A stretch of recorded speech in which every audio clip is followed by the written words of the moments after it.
सबसे पहली चीज मॉलिक्यूलर ऑर्बिटल थियरी ओरिजिनेट कहाँ से होती है? ऑक्सीजन के पॉइंट पे। नॉर्मली ऑक्सीजन के बारे में जब हम पढ़ते हैं तो हमको ये पता चलता है कि ऑक्सीजन का मैग्नेटिक नेचर कैसा होता है, बट एमओटी क्या कहता है कि ऑक्सीजन का नेचर कैसा होना चाहिए? पैरामैग्नेटिक। तो इसी पॉइंट को समझने के लिए हमारे पास एक नया कॉन्सेप्ट आता है जिसको हम पढ़ते हैं मॉलिक्यूलर ऑर्बिटल थियरी में। अब मॉलिक्यूलर ऑर्बिटल थियरी हमसे ये कहती है कि जिस तरीके से वीडीटी ने हमसे कहा था कि आप क्या करते हैं, एटॉमिक ऑर्बिट को आपस में मिक्स करके मॉलिक्यूल बना देते हैं। एमओटी कहता है कि एटॉमिक ऑर्बिट को मिक्स करके पहले हम मॉलिक्यूलर ऑर्बिट बनाते हैं, तब जाकर मॉलिक्यूल बनता है। अब इसी कॉन्सेप्ट को हमको इस पूरे डायग्राम में सीखना है। मतलब एमओटी का जो कॉन्सेप्ट है ये आपको किसी भी मॉलिक्यूल की अलग अलग प्रॉपर्टी बताने में हेल्प करता है। अब ये कैसे आप बनाओगे? तो देखो, मॉलिक्यूलर ऑर्बिटल थियरी के डायग्राम में दो डायग्राम होते हैं और दो डायग्राम में से सबसे पहला डायग्राम हम स्टार्ट करने जा रहे हैं जिसकी कंडीशन हमें पता है। पहली कंडीशन मॉलिक्यूलर ऑर्बिटल थियरी में क्या होती है? Electron should be less than और इक्वल टू 14। गुड। यानी मॉलिक्यूलर ऑर्बिटल थियरी की पहली कंडीशन ये है कि आप ये डायग्राम तब बनाएंगे जब मॉलिक्यूल में इलेक्ट्रॉन प्रोटीन के या तो इक्वल हो या तो लेस देन हो। यानी electrons should be less than or equal to 14। ये होती है पहली कंडीशन जहां पे इलेक्ट्रॉन्स किसी भी मॉलिक्यूल के जिसका आप एमओटी डायग्राम बनाने जा रहे हो वो या तो उसके इलेक्ट्रॉन टोटल इलेक्ट्रॉन 14 के इक्वल हो या 14 से कम हो। अब ऐसी सिचुएशन में हमारे पास जो डायग्राम होता है हमको उसका कॉन्सेप्ट सीखना है।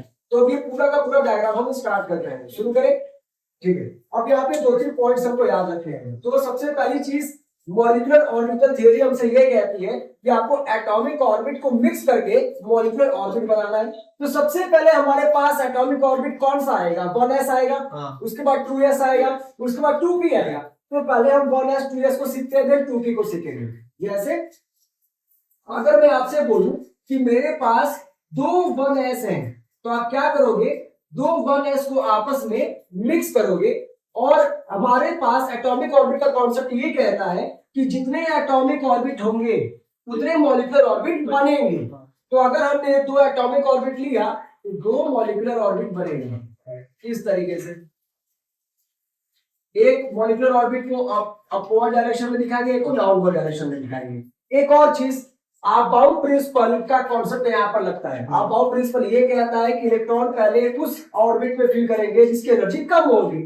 और मॉलिक्यूलर ऑर्बिटल थियरी में याद रखना जो एनर्जी है वो बॉटम टू टॉप इंक्रीज होती है। यानी एनर्जी का ये ऑर्डर देखने को मिलेगा। जब आप किसी भी मॉलिक्यूलर ऑर्बिट में बॉटम से टॉप की तरफ जाओगे तो एनर्जी इंक्रीज हो जाएगी। यानी जरा समझना, ये दो हमारे एटॉमिक ऑर्बिट थे, ये तो हमारे एटॉमिक ऑर्बिट है और जितना एटॉमिक ऑर्बिट आप मिक्स करेंगे उतना बनेगा मॉलिक्यूलर ऑर्बिट। ये जो दो बने हैं ये दोनों क्या है? मॉलिक्यूलर ऑर्बिट है। अब आपको मैंने एक पॉइंट और बताया था, 1s और 1s स्फेरिकल शेप के ऑर्बिट होते हैं। इनकी ओवरलैपिंग से बनता है सिग्मा बॉन्ड। यानी ये दोनों के दोनों सिग्मा है, ये भी सिग्मा है, ये भी सिग्मा है, बट इसको बोलते हैं बॉन्डिंग मॉलिक्यूलर ऑर्बिटल। इसकी एनर्जी एटॉमिक ऑर्बिट से कम होती है, इसकी एनर्जी एटॉमिक ऑर्बिट से ज्यादा होती है। अगर इसमें कंफ्यूजन है तो ऑर्डर याद रखें। बॉटम वाली की एनर्जी कम होगी और टॉप वाली की एनर्जी ज्यादा होगी। जिसकी कम होती है उसको बीएमओ कहते हैं, बॉन्डिंग मॉलिक्यूलर ऑर्बिटल, और रिप्रेजेंट करते हैं सिग्मा से, उसको रिप्रेजेंट करते हैं सिग्मा स्टार से। ठीक है। अब ये हो गया 1s। अब इसी तरीके से अगर मैं कहूं मेरे पास तो 2s एटॉमिक ऑर्बिट है तो इनकी भी मिक्सिंग करोगे तो कितने मॉलिक्यूलर ऑर्बिट बनेंगे? दो बनेंगे। इस तरीके से हम इसका मिक्सिंग करके मॉलिक्यूलर ऑर्बिट बनाते हैं।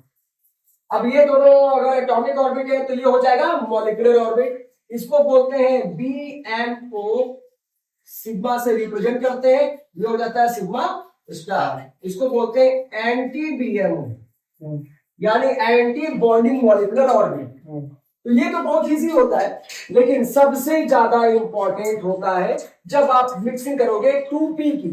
एक बात बताओ, अगर मैं आपसे पूछूं, एक कंडीशन है जो आपको समझना जरूरी है, ध्यान से देखना यार। हम चूंकि 2p की बात करने जा रहे हैं और p सबशेल में कितने ऑर्बिट होते हैं? 3। लेकिन यहाँ पर सिर्फ एक था, तो हमने एक की मिक्सिंग करा दी। बट p में होते हैं 3 ऑर्बिट। एक को बोलते हैं px, एक को बोलते हैं py, एक को बोलते हैं pz।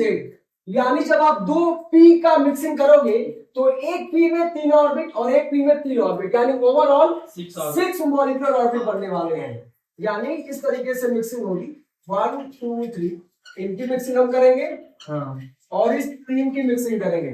यानी एक ऐसा डायग्राम बनेगा जहां पर 6 मॉलिक्यूलर ऑर्बिट हो जाएंगे, क्योंकि यहाँ पर 2p के 3 और यहाँ पर 2p के 3। अब ये कैसे बनता है, सबसे इंपॉर्टेंट ये एकदम ध्यान सुनना। मैंने बताया था कि यहाँ पर का जो डायग्राम बनता है थोड़ा सा क्रिटिकल होता है।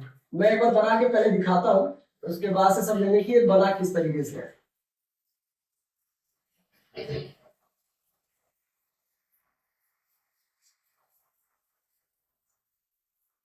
अब यहां से कहानी थोड़ी सी अलग होने वाली है। ध्यान से सब अब यहाँ पर एकदम फोकस के साथ सारे पॉइंट को सुनना। देखो, इस पॉइंट को समझने के लिए है क्या, हमको एक पॉइंट यहाँ पर समझना पड़ेगा। एक बात बताना, अगर मैं आपसे पूछूं कि px का शेप कैसा था तो आप कहोगे सर ये नंबर शेप और x एक्सिस पे था। x एक्सिस पे हम इसको ड्रॉ करते हैं और हम इसको नाम क्या देते हैं, px का। करेक्ट है। अब एक और था हमारे पास, अगर मैं z एक्सिस पे बना दूं, पहले y एक्सिस देख लेते हैं। अगर मैं y एक्सिस पे बना दूं तो आप इसको क्या बुलाओगे, py, और अगर z एक्सिस पे बना दूं तो pz। ये था according to VBT, but MOT में थोड़ा सा चेंज होने वाला है। एमओटी के कॉन्सेप्ट में आपको थोड़ा सा यहाँ पर अलग से फोकस रखना पड़ेगा। अब करना क्या है, ध्यान से देखना। जो हमारे पास y एक्सिस वाला था जिसको हम py बुला रहे थे, एमओटी उसको बुलाता है px। जिसको हमने z एक्सिस पे pz माना उसको एमओटी बुलाता है py, और जिसको आपने x एक्सिस पे px माना था हम उसको बुलाते हैं pz। यानी ये जो पॉइंट है ये आपका एमओटी के अकॉर्डिंग बदल जाता है, ये अकॉर्डिंग टू एमओटी है। अब कई बार क्वेश्चन बनता है कि VBT और एमओटी में क्या डिफरेंस है।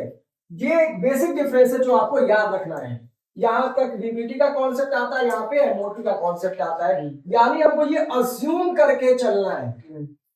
मैं लिख दे रहा हूं, वी अज्यूम दैट जो पहले px था उसको मानेंगे pz, जो पहले py था उसको px मानेंगे, और जो pz था हम उसको py मानेंगे। ये माइंड में क्लियर रखना है, तभी वो हमारा कॉन्सेप्ट समझ में आएगा।